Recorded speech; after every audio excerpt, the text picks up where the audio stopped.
How do you develop powerful punches in the martial arts, in karate, kung fu, any other striking art? Well, if you want to develop power in a punch, you punch. Let me make it more simpler for you. First of all, this may be a little philosophical for some, maybe a bit complex to comprehend, but if you have an issue trying to understand what I'm saying, perhaps you may need to start the video all over again, maybe a couple times, and listen attentively again to the video.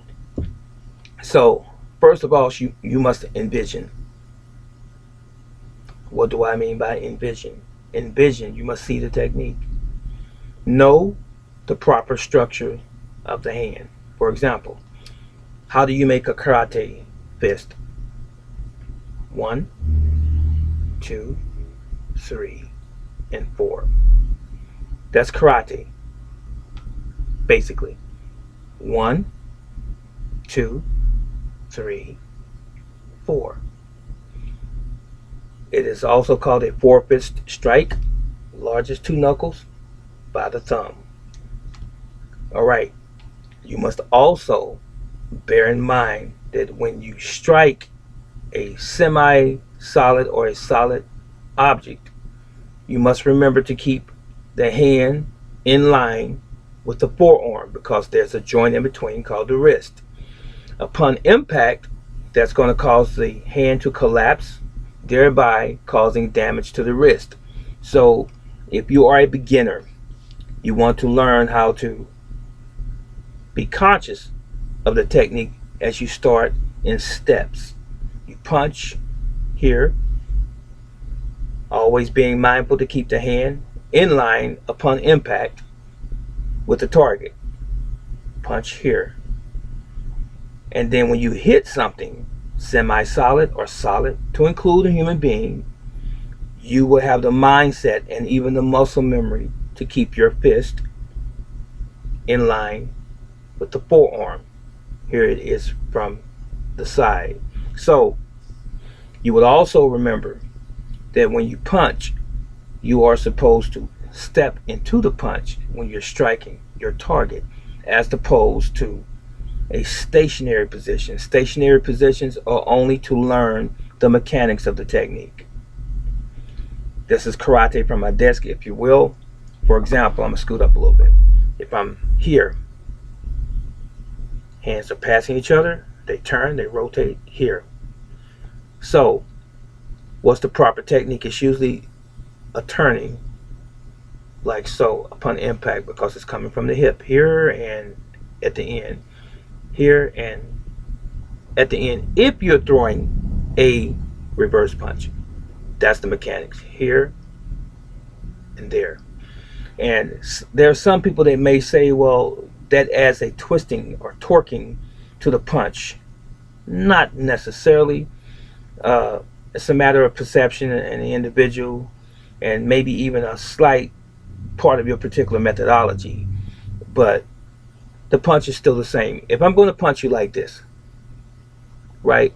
If I'm a boxer, punch you like this. It's the same technique. It's not necessarily a corking screw type technique, but it can be seen and performed as such, especially when you turn your hips into it. So now, I was talking about proper mechanics of the technique. So 1, 2, 3, and 4. Now, mind you, I'm talking about the traditional karate punch. There are other types of hand strikes or punches that the thumb is placed differently. There are some where the thumb is placed right here. There are some where the thumb is placed right here. See that? One of the original punches. Now, with that said, getting back to proper technique. So if you're going to learn how to develop power in your hand strikes, your punches, you need to learn proper technique first, the mechanics of the technique. So just basics again, here and there, here and there. So let's say for the sake of me sitting here in the chair. Uh, that's the mechanics.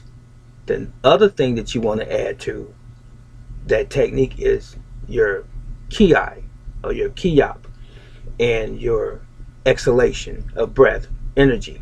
So when you attack, you want to breathe out. Never empty your lungs completely when you punch or throw a reverse punch. You want to, but you want to have a little bit left. You don't ever want, and there's nothing else there, because if you exhale all of the oxygen in your lungs and your opponent strikes you and you're at the end, you're going to be injured and possibly injured fatally. Remember that. Never completely empty out your lungs when you ki. Still have some oxygen left, okay? Just in the event that you may get struck after you attack. So that's another thing. Now, getting more down to brass tacks, once we have gotten the technique down, we understand the technique and its mechanics and the breathing into the technique or into the target. Now we want to touch something. Initially, you punch into the air, learning proper form, proper technique.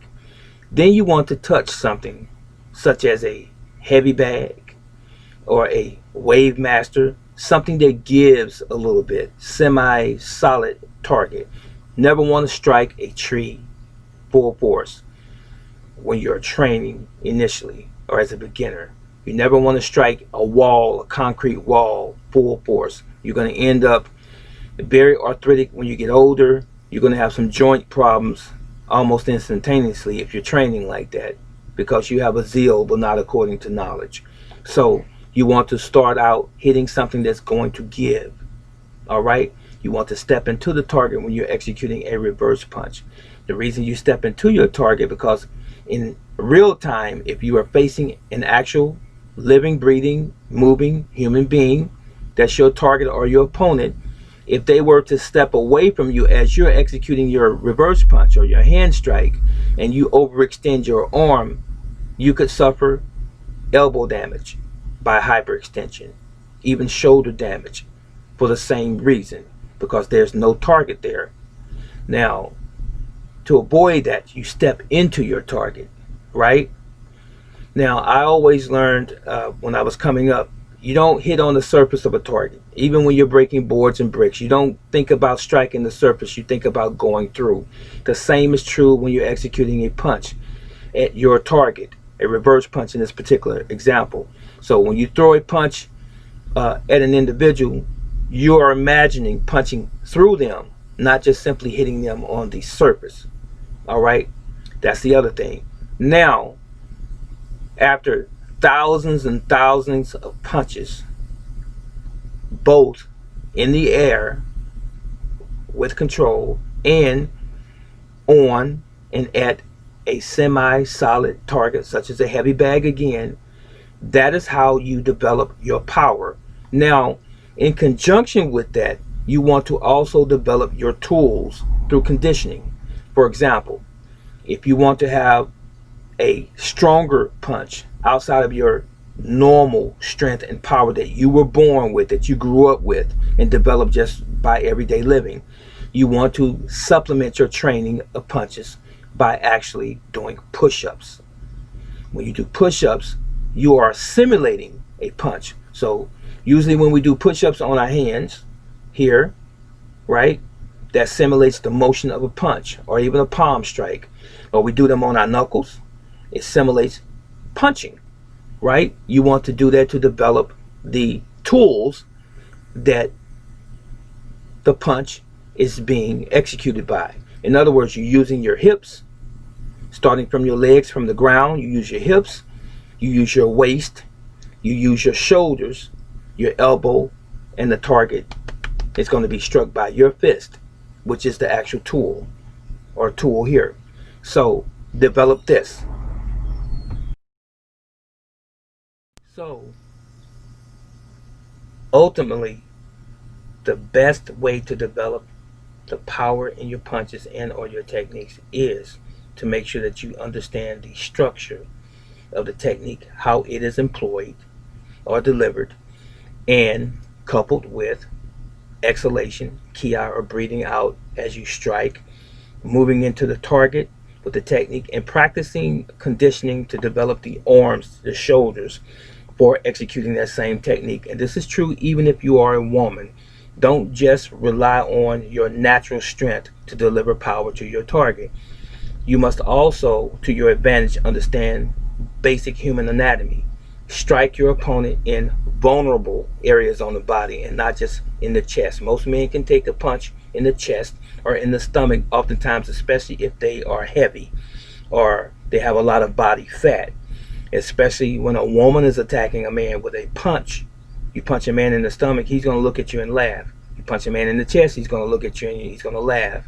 Usually a man who has very well conditioned arms, structure, shoulders, and so forth, and proper technique, and who has practiced this technique hundreds and even thousands of times, that is where your power actually comes from.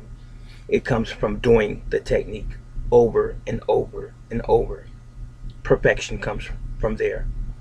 That's it. Just practice. This is Brother Teacher.